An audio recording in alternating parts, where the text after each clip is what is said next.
kaget gitu loh. Kok ada juga orang-orang Kristen yang masuk ke neraka gitu ya. Dan itu neraka tuh bentuknya seperti lorong gelap gitu ya. Gelap, lembab, pengap gitu ya. Dan itu semakin ke dalam tuh semakin gelap. Jadi di situ tuh banyak iblis yang bilang gini, Pak Pendeta, ayo khotbah Pak Pendeta. Kamu kan di dunia ini khotbah, kenapa di sini enggak? Bilang gitu ya. Saya tambah bingung lagi loh, Pak Pendeta kok ada yang masuk neraka gitu ya. Pak Pendeta yang hidupnya benar, yang kelihatannya hidupnya kudus, yang kelihatannya hidupnya suci kok masuk neraka gitu ya. Apalagi tuh saya yang biasa-biasa aja, saya bilang gitu ya. Tuhan bilang gini, pendeta enggak bisa jalanin firman. Mungkin dia rajin ngabarin firman Tuhan, mungkin rajin memberitakan firman Tuhan, tapi dia sendiri enggak bisa jalanin gitu ya. Mungkin dia sendiri enggak ngerti apa yang dia berbuat di tempat lain gitu ya. Mungkin di atas mimbar bilang kudus, tapi di tempat lain punya simpenan, mungkin gelapin uang gitu ya. Nanti masuknya ke situ, ke neraka yang paling gelap ya. Jadi ketika pendeta itu berusaha keluar, terus diserobek mulutnya, di mukanya dicakar gitu ya, sampai mukanya itu tidak berbentuk gitu ya. Dan itu darah terus ngalir terus ya. Dan kemudian normal seperti sedia kala. Terus kemudian dikerjain lagi habis-habisan, disobek mulutnya, mukanya dicakar-cakar gitu ya. Dan itu tidak ada habis-habisnya gitu, tidak ada berhenti-berhentinya gitu ya. Dan itu terus berlangsung berulang-ulang gitu ya. Dan situ tuh pendeta-pendeta juga teriak-teriak gitu ya, minta ampun, minta tolong Tuhan, ampuni saya Tuhan, ampuni saya Tuhan, ampuni dosa saya Tuhan. Tetapi itu semua udah terlambat gitu ya. Ketika orang-orang itu udah ada di neraka, pengampunan itu udah terlambat. Kesempatan itu sudah tidak ada lagi gitu ya. Dan saya tanya sama Tuhan, Tuhan, kenapa mereka bisa masuk neraka gitu ya. Dan Tuhan bilang ini, setiap kita yang diberi anggota tubuh lengkap gitu ya, yang diberi anggota tubuh gitu ya, harus mempertanggungjawabkan setiap bagian anggota tubuh kita. Jadi Tuhan menciptakan tangan untuk menyembah Tuhan, untuk memuliakan Tuhan. Tetapi kalau misalnya kita gunakan untuk misalnya pukul, membunuh, itu tuh sudah tidak berkenan di hadapan Tuhan gitu ya. Setiap kita mempertanggungjawabkan perbuatan kita gitu ya.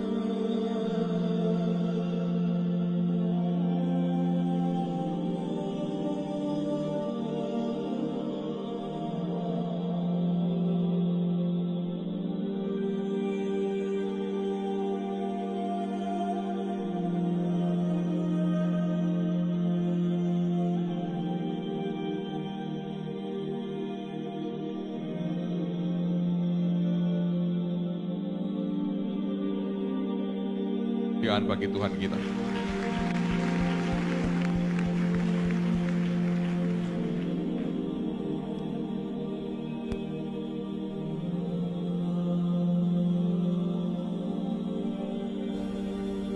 Shalom saudara, selamat sore.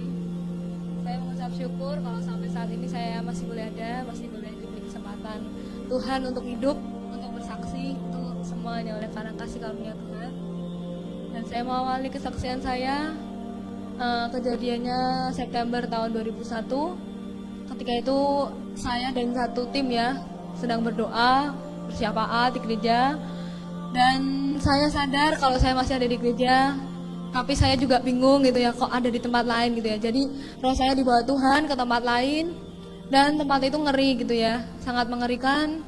Dan di sana tuh baunya bau busuk gitu ya, bau amis, bau darah, bau benda-benda kebakar gitu. Ya baunya tidak karuan gitu ya, bau busuknya tidak karuan. Jadi kalau pasar ikan tuh kalah baunya sama bau neraka gitu ya. Dan saya di situ ngelihat berbagai hal yang mengerikan. Dan yang paling saya tidak tahan itu ceritanya, di sana banyak orang yang menjerit, minta tolong, minta ampun sama Tuhan. Mereka banyak yang bilang, Tuhan ampuni saya Tuhan, tolong saya Tuhan, ampuni saya Tuhan, saya sudah tidak kuat lagi di sini Tuhan, lepaskan saya Tuhan.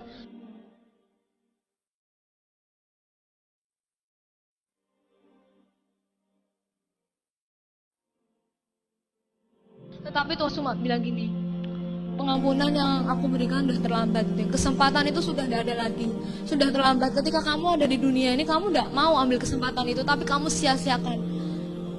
Tapi kalau kamu sekarang minta ampun, itu sudah terlambat, Tuhan Yesus bilang itu.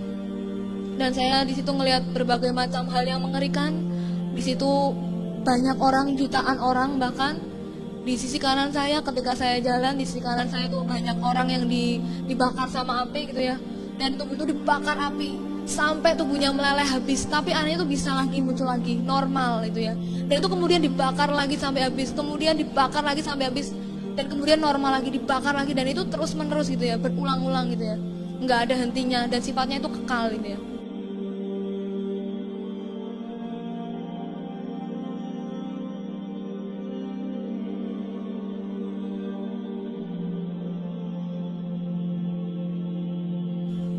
Dan di sebelah sisi kanan saya, ketika saya jalan, saya melihat jutaan orang juga itu digerogotin sama yang namanya ulat-ulat kecil gitu ya, ulat-ulat gitu ya. Jadi kalau di firman Tuhan dikatakan di sana tuh apinya tidak pernah padam, ulat-ulatnya tidak akan pernah mati, itu benar gitu ya. Jadi di sana tuh jutaan orang tuh teriak-teriak kesakitan, banyak yang dibakar api, banyak yang digerogoti ulat-ulat gitu ya. Dan tuh tubuh itu digerogoti dari bawah sampai ke atas gitu ya, habis tidak bersisa, tapi anehnya bisa timbul lagi, dan itu kemudian digerogoti lagi sampai habis, kemudian timbul lagi, dan itu terus menerus gitu ya. Dan saya lihat di sisi kanan saya yang digerogoti ulat itu kebanyakan itu dirinya Kristen, dan saya di situ lihat ngeri gitu ya, mereka tuh jerit-jerit minta tolong, minta ampun gitu ya. Tapi itu semua udah terlambat gitu ya.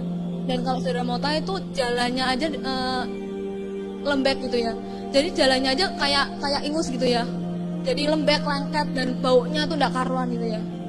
Dan warnanya warna busuk gitu ya. Dan ketika itu Tuhan cuma bilang gini sama saya,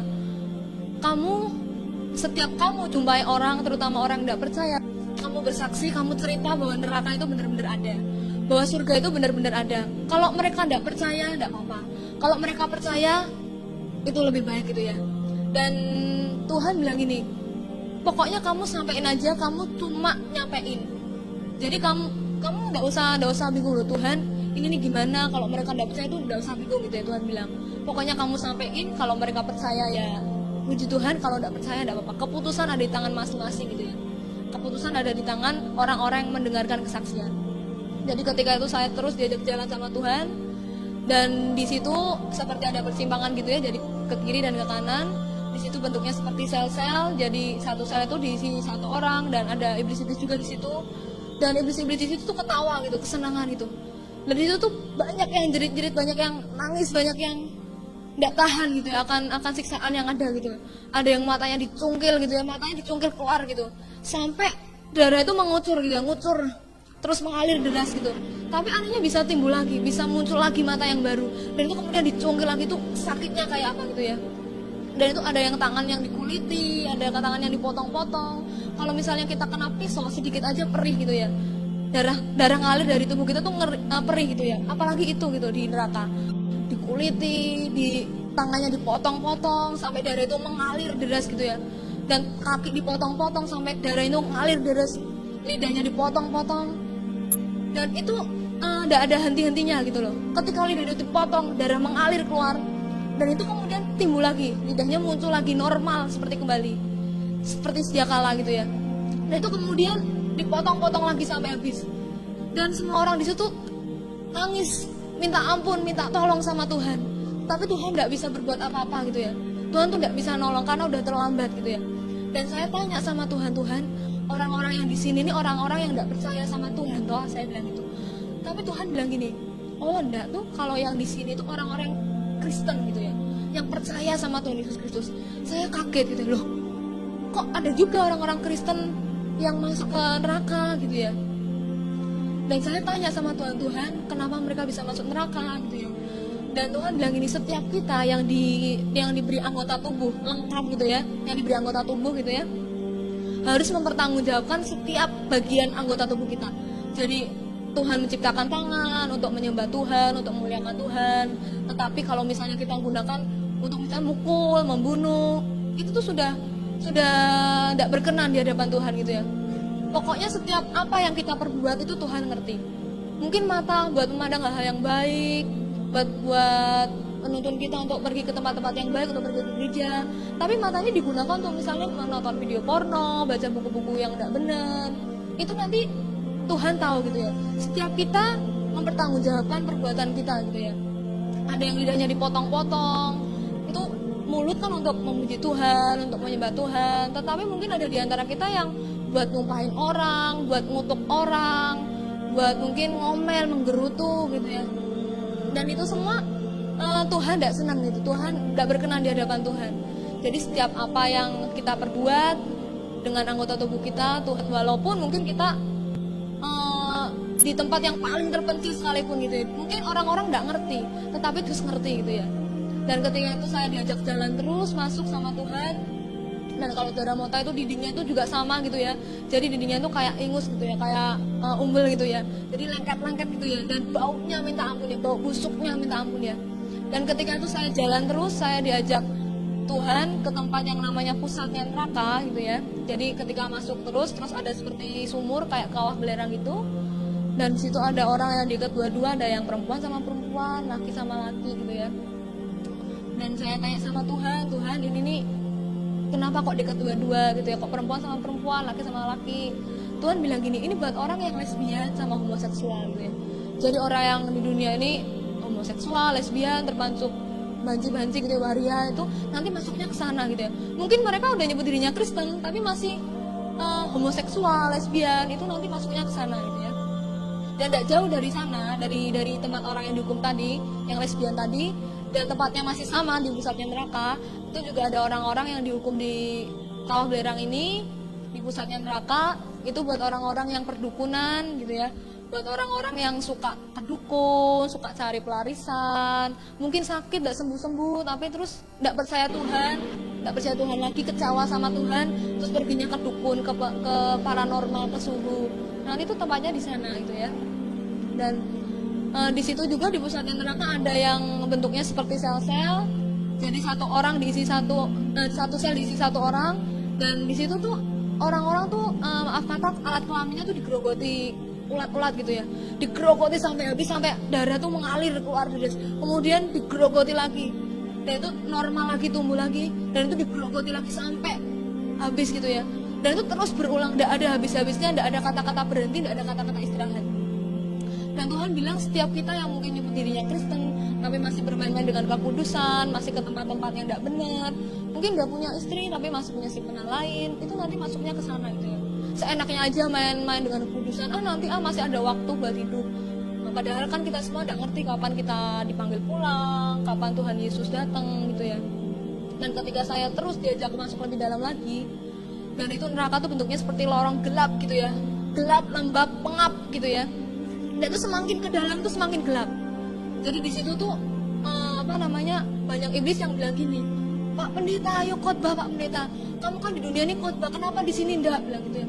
Saya tambah bingung lagi loh, Pak Pendeta kok ada yang masuk neraka gitu ya.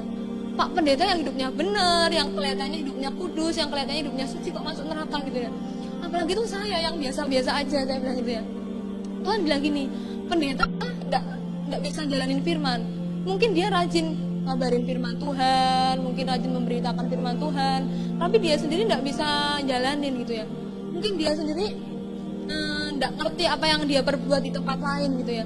Mungkin di atas mimbar bilang kudus, tapi di tempat lain punya simpenan, mungkin gelapin uang gitu ya.